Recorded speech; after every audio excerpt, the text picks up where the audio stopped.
जब ठगे गए गणेश जी। काफ़ी समय पहले की बात है। एक गांव में एक अंधी बुढ़िया रहती थी।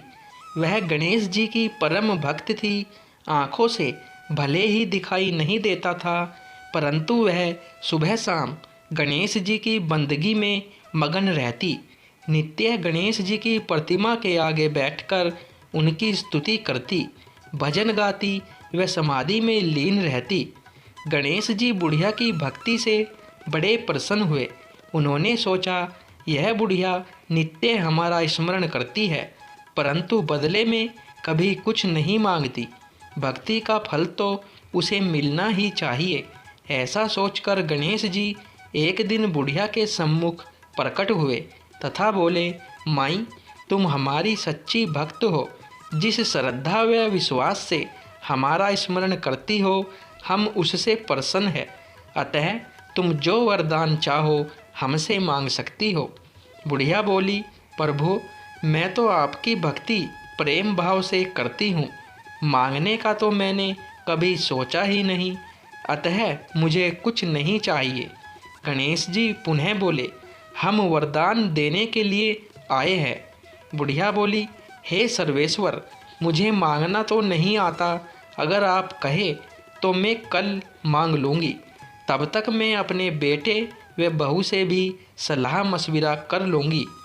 गणेश जी कल आने का वादा करके वापस लौट गए। बुढ़िया का एक पुत्र व बहू थे। बुढ़िया ने सारी बात उन्हें बताकर सलाह मांगी। बेटा बोला, माँ, तुम गणेश जी से ढेर सारा पैसा मांग लो, हमारी गरीबी दूर हो जाएगी, सब सुख चैन से रहेंगे। बुढ़िया की बहू बोली, नहीं, आप एक सुंदर पोते का वरदान मांगे, वंश को आगे बढ़ाने वाला भी तो चाहिए। बुढ़िया बेटे और बहू की बातें सुनकर असमंजस में पड़ गई। उसने सोचा, यह दोनों तो अपने अपने मतलब की बातें कर रहे हैं। बुढ़िया ने पड़ोसियों से सलाह लेने का मन बनाया। पड़ोसन भी नेक दिल थी। उसने बुढ़िया को समझाया कि तुम्हारी सारी जिंदगी दुखों में कटी है, अब जो थोड़ा जीवन बचा है वह तो सुख से व्यतीत हो जाए। धन अथवा पोते का तुम क्या करोगी? अगर तुम्हारी आंखें ही नहीं हैं तो यह सांसारिक वस्तुएं तुम्हारे लिए व्यर्थ है। अतः तुम अपने लिए दोनों आंखें मांग लो। बुढ़िया घर लौट आई। बुढ़िया और भी सोच में पड़ गई। उसने सोचा, कुछ ऐसा मांग लूं जिससे मेरा, बहू व बेटे सबका भला हो। लेकिन ऐसा क्या हो सकता है? इसी उधेड़-धुन में सारा दिन व्यतीत हो गया।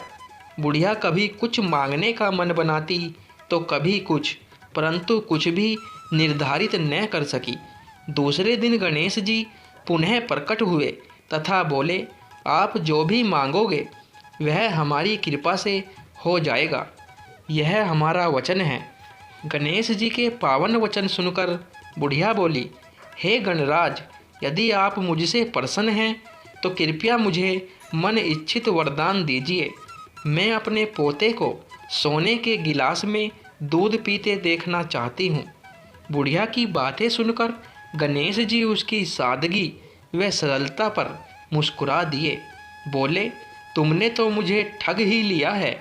मैंने तुम्हें एक वरदान मांगने के लिए बोला था, परंतु तुमने तो एक वरदान में ही सब कुछ मांग लिया। तुमने अपने लिए लंबी उम्र तथा दोनों आंखें मांग ली है। बेटे के लिए धन व बहू के लिए पोता भी मांग लिया। पोता होगा, ढेर सारा पैसा होगा, तभी तो वह सोने के गिलास में दूध पिएगा। पौधे को देखने के लिए तुम जिंदा रहोगी, तभी तो देख पाओगी। अब देखने के लिए दो आंखें भी देनी ही पड़ेगी। फिर भी वह बोले, जो तुमने मांगा वे सब सत्य होगा। यूँ कहकर गणेश जी अंतर्ध्यान हो गए। कुछ समय पाकर गणेश जी की कृपा से बुढ़िया के घर पोता हुआ। बेटे का कारोबार चल निकला तथा बुढ़िया की आंखों की रोशनी वापस लौट आई। बुढ़िया अपने परिवार सहित सुखपूर्वक जीवन व्यतीत करने लगी। दोस्तों, स्टोरी अच्छी लगी हो तो वीडियो लाइक, शेयर और चैनल पर पहली बार आए हो तो चैनल को सब्सक्राइब करें। धन्यवाद दोस्तों।